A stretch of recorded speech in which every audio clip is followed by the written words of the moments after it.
Hello everyone, welcome to my channel. इस video में हम हिंदी व्याकरण के महत्वपूर्ण प्रश्न करेंगे। हिंदी व्याकरण के प्रश्न हर कॉम्पिटिटिव एग्जाम में पूछे जाते हैं, चाहे वो टीचिंग एग्जाम हो या नॉन टीचिंग एग्जाम्स हो। DSSB की परीक्षाओं की तैयारी के लिए मॉक टेस्ट करवाए जा रहे हैं। TGT, PGT, PRT की परीक्षाओं की तैयारी के लिए आज मैं मॉक टेस्ट ये लेकर आई हूँ। चलिए शुरू करते हैं हिंदी व्याकरण के प्रश्नों का अभ्यास। क्वेश्चन नंबर 1 से। ड का उच्चारण स्थान होता है मूर्धन्य, कंठोष्ठ्य, नासिक्य, कंठ तालव्य। प्रत्येक वर्ग का पांचवा वर्ण नासिक्य या अनुनासिक वर्ण होता है।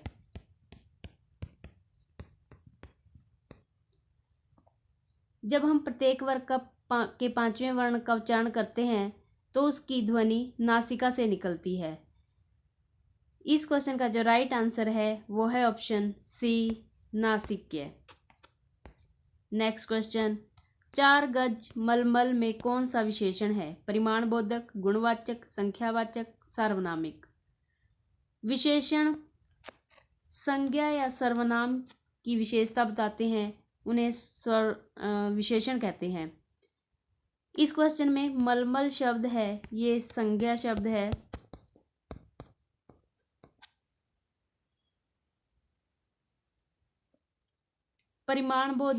परिमाणबोधक में माप तोल की बात की जाती है।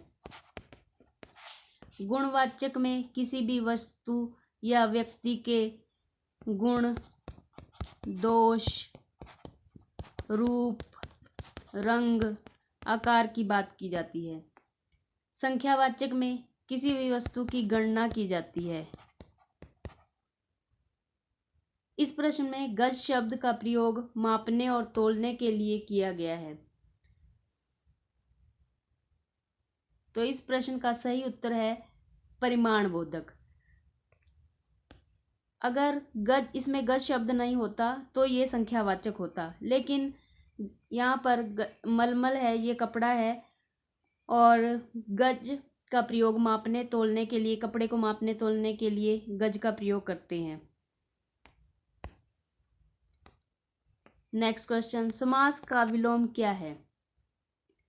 समास 2 या 2 से अधिक शब्दों के मेल को कहते हैं समास। और इसका विलोम क्या है? समस्या है, सामासिक है, व्यास है, साहसिक है। इसका विलोम होगा व्यास। व्यास का मतलब होता है फैलाना। समास का विलोम होगा व्यास। इस क्वेश्चन का जो राइट आंसर है वो है ऑप्शन सी, व्यास। Next question. सुन का तत्सम रूप क्या है? सूना, सन, सून, शून्य। संस्कृत भाषा के वे शब्द जिनका प्रयोग हिंदी में ज्यों के त्यों किया जाता है उन्हें तत्सम कहते हैं। तत्सम तद्भव की वीडियो में मैंने तत्सम और तद्भव को पहचानने की ट्रिक भी बताई थी कि कैसे हम तत्सम और तद्भव को पहचान सकते हैं। अगर आपने वो वीडियो नहीं देखी है तो एक बार वीडियो को अवश्य देखना। तत्सम और तद्भव। तत्सम में श्र और इसका तद्भव स बनता है। श का स, क्ष का ख या छ बनता है, त्र का त, ण का न बनता है। तो सुन का तत्सम रूप क्या है? तो स का श बनेगा, तो ये ऑप्शन डी में है श। इस क्वेश्चन का जो राइट आंसर है वो है ऑप्शन डी, श, शून्य। Next question. सबके साथ मिलकर गाया जाने वाला गान क्या कहलाता है? सहगान, द्विज, वैमानिक या सुरूप। इस क्वेश्चन का जो राइट आंसर है वो है ऑप्शन ए, सहगान। सबके साथ मिलकर गाया जाने वाला गान सहगान होता है। Next question. अकाल का पर्यायवाची है? अंधियारा, अक्षत, दुर्भिक्ष अपरिहार्य।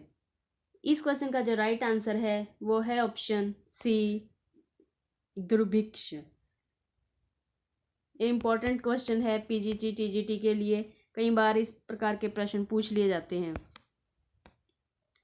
नेक्स्ट क्वेश्चन, निम्नलिखित वाक्यों में कौन सा मिश्र वाक्य है? अध्यापक देखते हैं कि छात्र पढ़ते हैं, छात्र पढ़ते हैं और अध्यापक उन्हें देखते हैं। ऑप्शन सी, अध्यापकों के सम्मुख छात्र पढ़ते हैं, या फिर क्या अध्यापकों के सम्मुख छात्र पढ़ते हैं। मिश्र वाक्य में एक प्रधान वाक्य होता है और एक आश्रित वाक्य होता है। मिश्र वाक्य के संयोजक हैं कि, जो, क्योंकि, कितना, उतना, जैसा, वैसा, जब, तब, जहाँ, वहाँ, जिधर, उधर, अगर, मगर, यद्यपि, तदापि इत्यादि संयोजक हो तो वहाँ पर मिश्र वाक्य होता है। इसके लिए ऑप्शन देखते हैं। अध्यापक देखते हैं कि छात्र पढ़ते हैं, तो ये की संयोजक लगा है, तो ये मिश्र वाक्य है की संयोजक में। छात्र पढ़ते हैं और अध्यापक उन्हें देखते हैं, और संयोजक लगा है, और ये संयोजक लगता है संयुक्त वाक्य में, और संयोजक। अध्यापक के सम्मुख छात्र पढ़ते हैं और क्या अध्यापकों के सम्मुख छात्र पढ़ते हैं, इन दोनों ही ऑप्शन में कोई संयोजक नहीं है। तो इस क्वेश्चन का जो राइट आंसर है वो है ऑप्शन ए, अध्यापक देखते हैं कि छात्र पढ़ते हैं। की से पता चल रहा है कि ये मिश्र वाक्य का मिश्र वाक्य है। नेक्स्ट क्वेश्चन, जिसकी पूर्व से कोई आशा ना हो, इसके लिए एक शब्द है। अपरिमेय, अप्रत्याशित, प्रत्याशा, अनाहूत।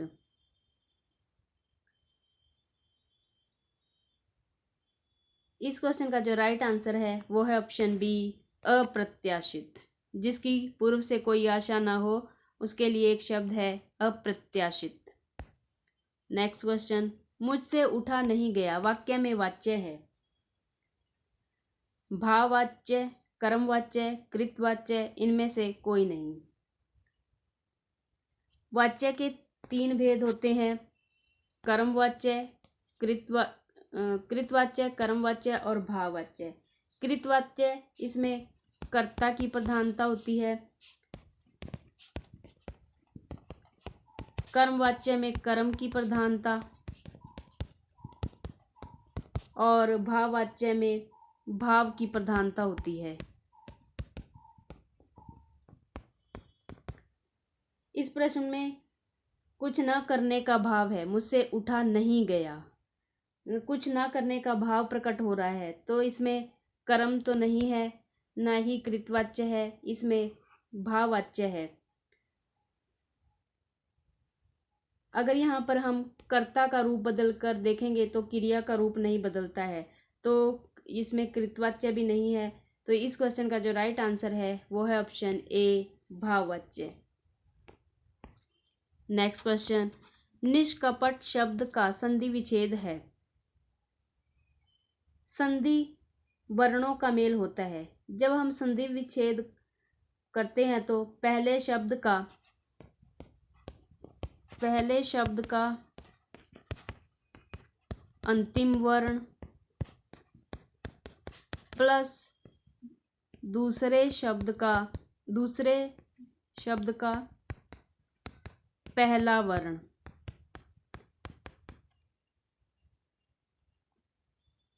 के मिलने से जो विकार उत्पन्न होता है उसे संधि कहते हैं। जैसे निष्कपट है, निष्कपट का अगर हम संधि विच्छेद करेंगे तो निधन कपट। ये संधि विच्छेद होगा निष्कपट का। तो ये किस ऑप्शन में है? तो ये ऑप्शन सी में है। इस क्वेश्चन का जो राइट आंसर है वो है ऑप्शन सी निष्कपट, और इसमें ये विसर्ग संधि है निष्कपट में। नेक्स्ट क्वेश्चन, सूरसागर किस भाषा की रचना है? ब्रज भाषा, बुंदेली, अवधी, छत्तीसगढ़ी। इस क्वेश्चन का जो राइट आंसर है वो है ऑप्शन ए ब्रज भाषा। नेक्स्ट क्वेश्चन, निम्न में से किस शब्द की वर्तनी सही है? इस क्वेश्चन का जो राइट आंसर है वो है ऑप्शन बी अनुगृहित। इसी तरह के कुछ और शब्द हैं जो जिनमें कन्फ्यूजन होती है, जैसे अनाधिकार और अनधिकार,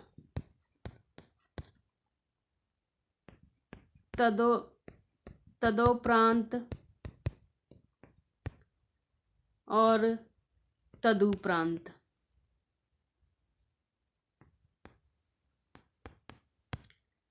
तो अनाधिकार और अनधिकार में से अनधिकार सही है, तदोपरांत और तदुपरांत में से तदुपरांत सही है। इसमें अनुगृहित की वर्तनी शुद्ध है, तो इस क्वेश्चन का जो राइट आंसर है वो है ऑप्शन बी। नेक्स्ट क्वेश्चन, निम्नलिखित में से शुद्ध शब्द है? पैतृक, पैतृक, या ऑप्शन सी पैतृक या पैतृक। इस क्वेश्चन का जो राइट आंसर है वो है ऑप्शन बी पैतृक। त के पैर में री की मात्रा आएगी। नेक्स्ट क्वेश्चन, क्षेत्रीय में कौन सा विशेषण है? परिमाणबोधक, संख्यावाचक, गुणवाचक, सार्वनामिक। परिमाणबोधक में संज्ञा की मात्रा यानी कि उसके मापतोल की बात होती है।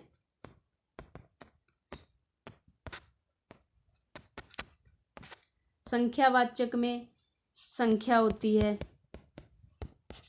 गुणवाचक में गुण, दोष, रूप, रंग, आकार की बात होती है। सार्वनामिक में संज्ञा से पहले सर्वनाम देखने को मिलता है।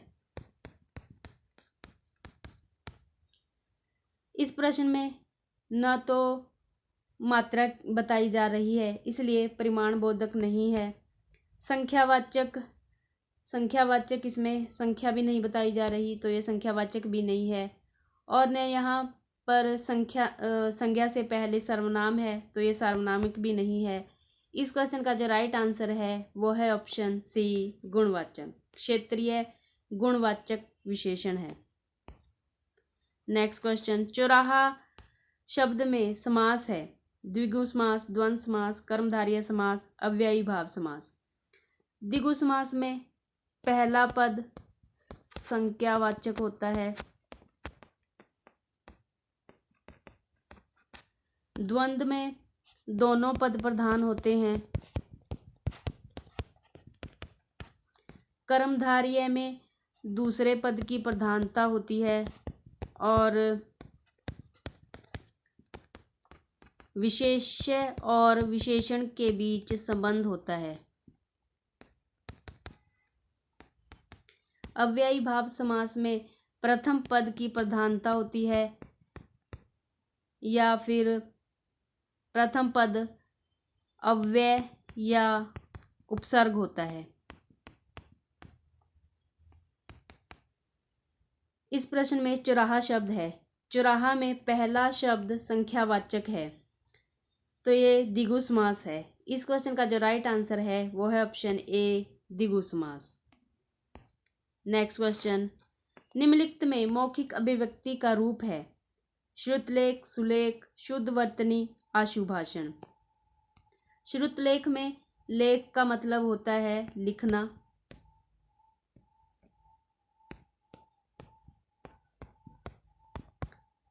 सुलेख में भी लेख का मतलब होता है लिखना। वर्तनी का अर्थ भी होता है लिखना। भाषण भाषण का मतलब होता है बोलना। इस क्वेश्चन का जो राइट आंसर है वो है ऑप्शन डी, आशु भाषण। ये मौखिक अभिव्यक्ति का रूप है आशु भाषण। नेक्स्ट क्वेश्चन, हिंदी भाषा की बोलियां हैं 18, 25, 15, 22। हिंदी भाषा को 5 उपभाषाओं में बांटा गया है और इन 5 उपभाषाओं की 18 बोलियां हैं। इस क्वेश्चन का जो राइट आंसर है वो है ऑप्शन ए, 18। हिंदी भाषा की 18 बोलियां हैं। नेक्स्ट क्वेश्चन, सामाजिक शब्द में मूल शब्द और प्रत्यय है। प्रत्यय मूल शब्द के पीछे लगकर उसके अर्थ में परिवर्तन करते हैं। प्रत्यय 2 प्रकार के होते हैं, तद्धित प्रत्यय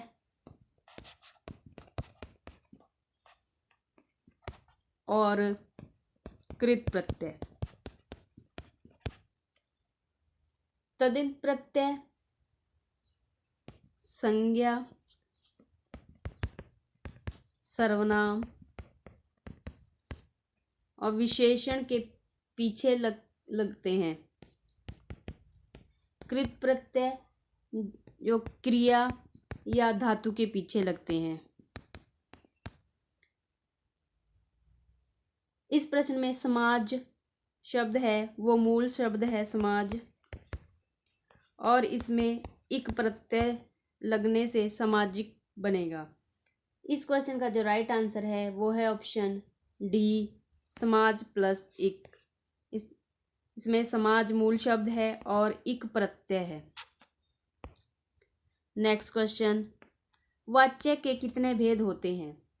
3, 2, 4, 5। अभी मैंने पिछले क्वेश्चन में बताया कि वाच्य के 3 भेद होते हैं, कृतवाच्य, कर्मवाच्य और भाववाच्य। इस क्वेश्चन का जो राइट आंसर है वो है ऑप्शन ए, 3। नेक्स्ट क्वेश्चन, जन्मांध में कौन सा समास है? संप्रदान तत्पुरुष, अपादान तत्पुरुष, संबंध तत्पुरुष, अधिकरण तत्पुरुष। जन्मांध का अगर हम समास विग्रह करेंगे तो इसका समास विग्रह होगा जन्म से अंधा। संप्रदान तत्पुरुष का कारक चिन्ह होता है को, के लिए।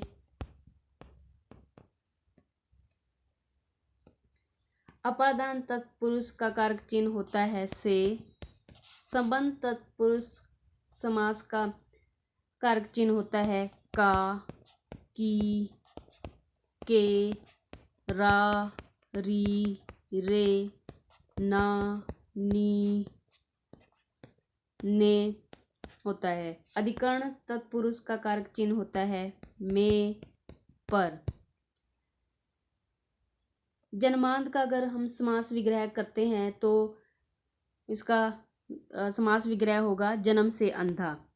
तो से पता चल रहा है कि यहाँ पर अपादान तत्पुरुष है, क्योंकि अपादान तत्पुरुष का जो कारक चिन्ह है वो से होता है। इस क्वेश्चन का जो राइट आंसर है वो है ऑप्शन बी, अपादान तत्पुरुष समास। वीडियो अच्छी लगे तो वीडियो को लाइक कर दीजिए, शेयर कर दीजिए। अगर आप मेरे चैनल पर नए हैं तो मेरे चैनल को सब्सक्राइब कर लीजिए, साथ में बेल आइकन को प्रेस कर लीजिए ताकि जब भी मैं वीडियो अपलोड करूं तो उसका नोटिफिकेशन आप तक पहुंच जाए। आई होप ये वीडियो आप सभी के लिए हेल्पफुल रहेगी। Thanks for watching this video.